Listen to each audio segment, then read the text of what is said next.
Role वृक्षारोपणाचा कार्यक्रम या ठिकाणी जळगावमध्ये पार पडलेला आहे। आज जळगाव जिल्ह्यामध्ये एकाच वेळेस एका तासात 3 लाख वृक्षांची लागवड झाली। हे बघा, ही काळाची गरज आहे। आपण बघतोय की शहरीकरण होत आहे, त्याचबरोबर सिमेंटचे रस्ते चौफेर होत आहे, ड्रेनेजपासून तर फोरवेपासून तर गाव अंतर्गतपासून याचा जर विचार केला तर जळगावचं आपण तापमान जर पाहिलं असेल मागच्या काळामध्ये तर 47पर्यंत ते क्रॉस होतं। त्याच्यामुळे पर्यावरणाचा ऱ्हास होण्याकरता जे वातावरण होतं ते तयार झालेलं आहे, ते जर कमी करायचं असेल तर वृक्षारोपणशिवाय आपल्याला दुसरा कुठला पर्याय नाही। त्याच्यामुळे जळगाव जिल्ह्यामध्ये हा उपक्रम 3 लाख झाडं लावण्याचा आजचा उपक्रम आम्ही हाती घेतलेला आहे।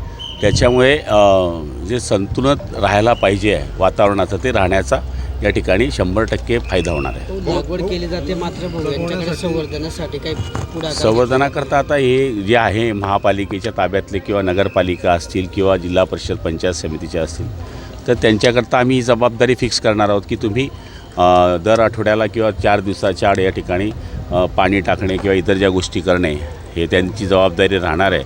आणि मला तरी असं वाटतं की पर्सेंटेज जे झाडं वाचण्याचे जास्तीत जास्त राहील त्याच्यामध्ये आपला फायदा होऊ शकतो, तर तेच सूचना आम्ही या ठिकाणी प्रशासनाने दिलेला आहे। भाऊ, जिल्ह्याचा जर विचार केला तर 4 दिवसामध्ये जवळपास 205 असे छोटे मोठे अपघात झालेले आहेत आणि त्याचे कारणं समोर आलेली की रस्त्यावर पडलेली खड्डे असतील, नादुरुस्त रस्ते असतील, याच्यामुळे जवळपास 4 दिवसात 205 अपघात झालेले आहेत। हे बघा, पावसाळा झाल्यानंतर खड्डे पडतात, पण आपल्याकडे पावसाळा त्या मानाने पाहिजे तसा झालेला नाही। म्हणजे जवळपास जरी पावसाळा ज्या पद्धतीने व्हायला पाहिजे, पण काही ठिकाणी आपण म्हणतात ते सत्य आहे की रस्त्याला खड्डे पडलेले आहे। आणि आपण पाहिलं असेल की पुलाच्या बाबतीमध्ये सुद्धा जो एवढा मोठा महत्त्वाचा पूल होता तिथेसुद्धा नुकसान झालं। त्याच्यामुळे आज ट्रॅफिक आपली बंद आहे आणि शहरामध्ये त्याची वाहतूक वाढलेली आहे। त्यामुळे क्वालिटी मेंटेन करणं ही आता काळाची गरज आहे। भाऊ, तुमच्या खासदारानंतर जल जीवन मिशनचे पैसे मिळाले नाही, कामाचे पैसे मिळाले म्हणून 2 इंजिनियर सुप्रीम कोर्टामध्ये त्यांनी 15 ऑगस्टला आत्मदहनाचा इशारा दिला। कसले पैसे?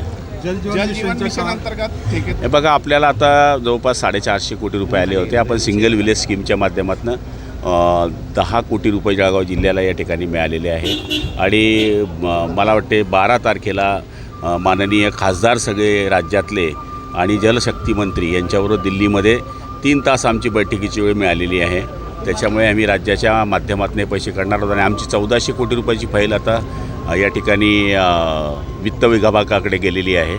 त्यामुळे जितके लवकर पैसे येतील, साहजिक आहे पैसे द्यायला उशीर झालेला हे नम्रपणे मी स्वीकारतो, पण पैसे आणण्याकरता मी प्रयत्न करतो। भाऊ, तुमच्या खासदारानंतर जर बघतोय शरद पवारांचे खासदार भेटलेले आहे, शरद पवार भेटणारे आज भेटणारे आता वेळ दिलेली आहे। काही 2 खासदारांचं काम होतं तर वेळ दिलेली आहे। खासदारांनी मंत्र्यांना भेटणं, खासदारांनी PM ला भेटणं हे तर कामच आहे ना आपलं। शेवटी मतदारसंघाची कामं, राज्याची कामं हे सांगणं आपलं काम आहे। भाऊ, एक पक्षाचे जे खासदार आहे ते भेटायला जात आहेत, पहिले शिवसेना विलिनीकरणच्या विषयावर चर्चा असल्याची चर्चा। मग तो त्यांचा व्यक्तिगत प्रश्न आहे, कोणी कोणामध्ये विलीन व्हावं ते त्यांचा व्यक्तिगत विषय आहे। पण लोकप्रतिनिधी तो अनडिपेंडंट जरी असला तरी तो त्याच्या मतदारसंघाचे प्रश्न PM किंवा राज्याचा प्रतिनिधी असला तर CM पर्यंत मांडणं हे त्याचं काम आहे। दंगेकर आणि शहाजी बापूंनी वक्तव्य केलं आहे की मागच्या काळात जी सत्ता आली राज्यामध्ये ती एकनाथ शिंदेमुळे झाली असं।